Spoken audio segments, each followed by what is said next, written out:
It happens, and you go to sleep and you count. It's been 7 years that I was born.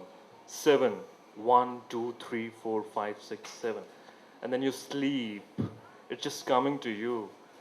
There's a good dream about to knock at your door. And then you just wake up from your sleep and you say, how the hell was I born? Now this question, if you go back in 80s and early 90s, or maybe beyond that as well, this is the most curious question when someone is growing up. कि मैं इस planet पे आया कैसे था? And then you start the rat race of questioning this to your mom, to your dad, to your teacher, and almost everyone. And what turns out that you've got various answers to this one simple question. Your mom would say, we actually bought you from one shop. Your father will say, we actually picked you from a gurudwara. You know, I mean, guys, at least you first decide that you have to give a common fake answer. I can still believe it. So for someone like me who was growing up in 80s and not getting an answer to this most curious question of my life, it's been 3 weeks. I'm asking my schoolmates how did we come? And then no one is able to give the answer. And then one fine day, exactly after 3 weeks, I got this answer that how babies are born. It was a Sunday morning. Sunday morning in 80s, 9 o'clock meant empty roads because the world was watching Mahabharata. That day was the most enlightening Sunday of my life. I'll tell you how exactly I discovered the babies are born. I'll just go down to page number 52.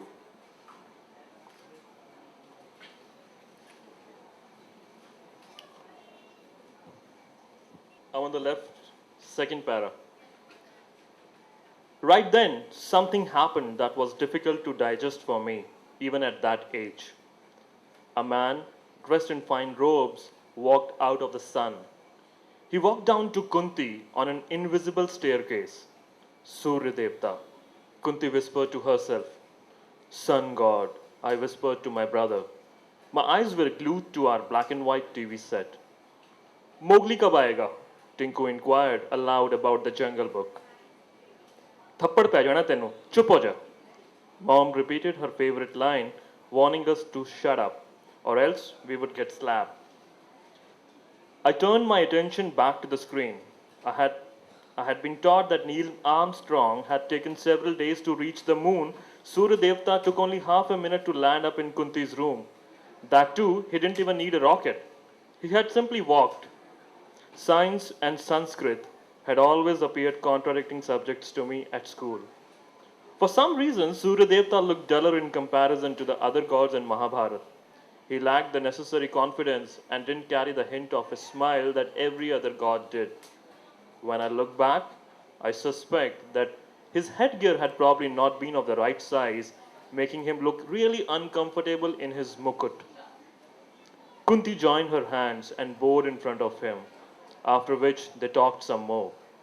Suryadevta asked Kunti the purpose of her calling him. Kunti mentioned that she was simply testing her powers of summoning him and didn't have any purpose in mind. Suryadevta appeared visibly offended and said that he couldn't go back without giving her anything, so he would bless her with a baby. That was all he said. But no one in this world would have been as curious as I was to see the rest of the episode. My eyes were glued onto the TV set.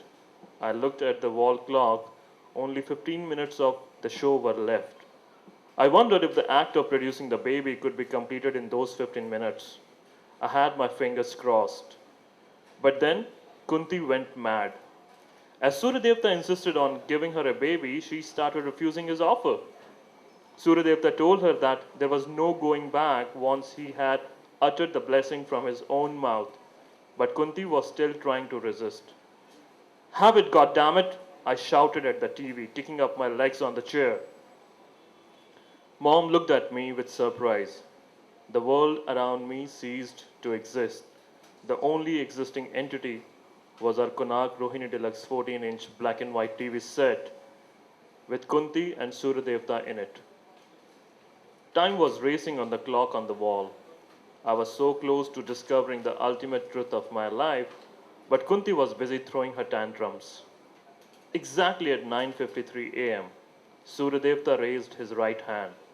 A spectrum of flashing rays of light erupted from the center of his stretched palm and alighted on Kunti's stomach, and then spread to engulf her entire body. The background music was that of a thunderstorm, and soon the entire TV screen was drenched in light. All this while, I was so engrossed in it that I could almost feel the baby taking birth in my own tummy. At 9:55 a.m., the rays dispersed. Suryadevta had done his job. Kunti had a baby boy in her arms. She didn't look happy. I was very happy. Thank you. Thank you, Ravinder. We can now take questions from the audience. Anyone who has a question just needs to raise their hand so we can send a mic there. I believe there's a lady at the back. Evening. Hello. Yeah. How are you, Ravin?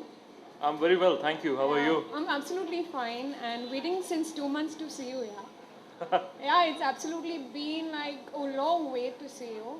And why did you choose a weekday? I mean, any reason for you choosing a weekday? No, I think if I'm not wrong, people have started telling me that this is the biggest author tour in this country, wherein I'm going to some 17 different places. Yeah. At times there are mix and match happening. I try my best to keep it a weekend thing. I would love to see my readers on a weekend because that gives me a free time as well as others. But at sometimes you really need to adjust with the circumstances. I know there are a couple of events scheduled for a weekend and they are about to cancel. I'm still trying to push that if we can make it on a weekend out there. Yeah. And I have one more question for you. All your books are really amazing. Why don't The you way- just stand up? I can't see your face also. I'll get to see you after 2 months the way you said. I'm a little bit nervous. No, Just no, allow don't be. me. It's been too long, and my family people are really excited. I have been told them and my friends that I'm meeting Robin, and I'm very, very excited. You on my wallpaper of my cell phone. You on my WhatsApp PP. I mean, you're everywhere, and I'm really excited. I've carried your book set, and I've been everywhere with you on your fan page as well. So I've got a lot of gifts for you after this session. Yeah, that's all for you, obviously. And I have one question, as you said, like there was something where you could not pay your fees in school, right? I mean, you could not pay your fees in the school. In Yeah, the book, yeah, I've yeah, read yeah. that, and you had a crush on your English teacher. Right. So Right. that was really amazing. I mean, the way you've written it, it's really beautiful. I read a lot of books. I love reading. That's my passion, obviously. So I visit stores, bookstores like Crossword, Landmark. That's my favorite pastime. But then your writing has really got a positive energy as a person in me. And believe me, today I have my office after your session. So it's like I'm going to meet Robin. All my friends are very excited. Yeah, please don't meet him and tell me you're crazy. Your craziness will get over after meeting him. Well, thank you so much. I really respect this love for me, and it's an honor for me as an author to meet my readers. That's one reason I keep traveling. At times, I may not be able to manage a weekend, but then do keep this fact that I love you exactly the way you guys love me. Also, thank you so much. Thank you. Let's remember to keep our questions just a little short. There will be time for one-on-one interaction post the launch, so maybe we can tell him everything we want to back then. But Ravinder, just an observation. I've done other book launches. This is the first launch where someone calls you Ravin, as if you are just someone who they know so well. I know, and I actually love the fact there are people who turn up on my wall and say, Ravin sir. I said, delete this sir part of it. I just Ravin's want to good be enough. as close as possible to my readers. And